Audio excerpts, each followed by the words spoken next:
Greetings out there in YouTube land. This is Morrisman, and as always, I thank you guys for coming to my channel. Today, I'm going to do another short, brief video. It's entitled "Singers versus Songs." And one might ask, what does that supposed to mean? And what it means is this: which one is more important, the singer or the song? Now, you'd be surprised with the answer because most of us will say it's the singer, when actually it's the song, because it's a great song that creates a career for an artist or make a career for an artist. I give you some examples. I've only done this twice in my life. I'm driving down the street and I hear something on the radio just literally makes me literally pull over to the side of the road to listen to it. The second time it was the jazz artist Kim. The song was called, I believe, Love Calls, because it was like, man, that's a modern day Al Jarreau. And the second time, or actually the first time, it was Groove Me by Guy. And what blew me away about that was it was like a groove I had never heard before. Because what I noticed about that song initially was the kick drum was doing more or less a melody. Boom, boom, boom, boom, boom, boom, boom, boom, boom, boom, boom, boom, boom. And I was like, whoa. And then just some of the other percussions that was around the drum pattern, because the beats in Guy songs made, defined a different era in music, or a new era, New Jack Swing. And everything on top was cool too. The synthesizers, the piano layers, the unbelievable bass lines. But, I look at it like this. When I heard Aaron Hall singing, I said, there's the next Stevie Wonder. Even though Charlie Wilson of the Gap Band, sounds like Stevie Wonder, and that's where he got kind of his inspiration. And I believe that Aaron Hall took it to another level. And I honestly believe that if Guy would have stayed together, and it's a shame that they didn't, because I think they could have been around for another 10 years, that Aaron Hall was going to become the next Stevie Wonder. And the reason why Guy fell off, because, and this is just kind of what I've heard throughout the trades, is Teddy Riley's hard to get along with. That's what I heard. I'm not, don't quote me on that. I don't know if it's fact, but that's what I heard, that, Teddy Riley's a pretty difficult person to work with. And, what made them so successful was a combination of tremendous singing by Aaron Hall, tremendous songwriting and producing by Teddy Riley. It was just a match made in heaven.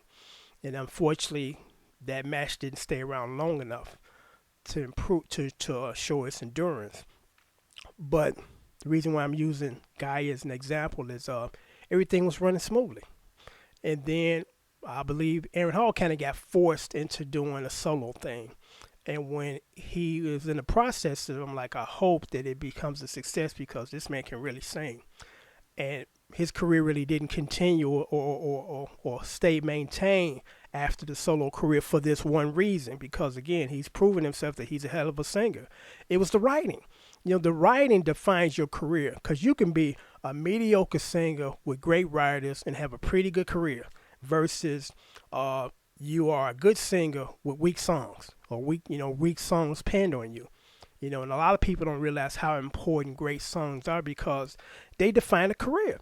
I remember when I was a kid, Debbie Boone, the daughter of Pat Boone, she had a huge hit with You Light Up My Life. And she could sing, I mean, no doubt about it, but nothing extraordinary. But I remember her being on TV just about every other day when that song came out. It was played on the radio several times a day. That was a huge hit. And that's a good example as far as how songs make the career, and not so much the singer makes the career. And a lot of people, again, don't realize the power of the songwriting, because there are more millionaires in the music industry because of songwriting versus singing, because this is how it works. You write a song that becomes a tremendous hit and it sells millions and millions and millions of records. You've already done the work. You wrote it. Now you sit back and just get royalty checks forever, and literally to the point you die, and then your kids keep getting the royalty money from these ventures.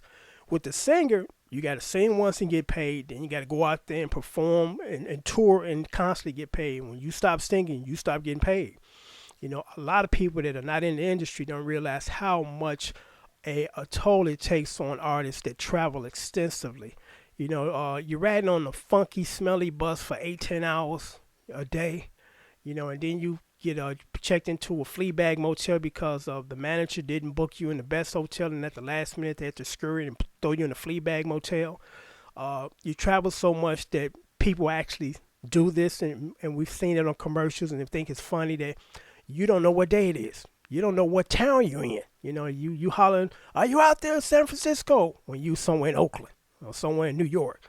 And it's just that it takes that much of a toll on you. I mean, me personally, when I was touring when I was younger, I hated it. So I decided, or I started to realize at an early age, you better start writing songs and writing some good ones, because that's where the money's at.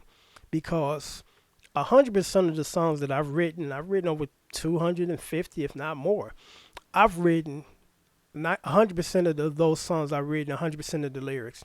And here is why for me personally, because everybody's different. When I'm creating a story to put to music, it's my story. It's not three other guys that decide they want to sit down and write with you and don't really know where you're coming from, and they just write from a rhyme scheme aspect, as opposed to, okay, this is the storyline, let me help stay in tune with the storyline. And that's why, me personally, I've always written all my lyrics by myself, because again, no one else knows your heart and your mind and what you're thinking, because the majority of stuff that I've written was kind of based on loosely personal real life experiences, whether they mine or someone else's that I'm very close to.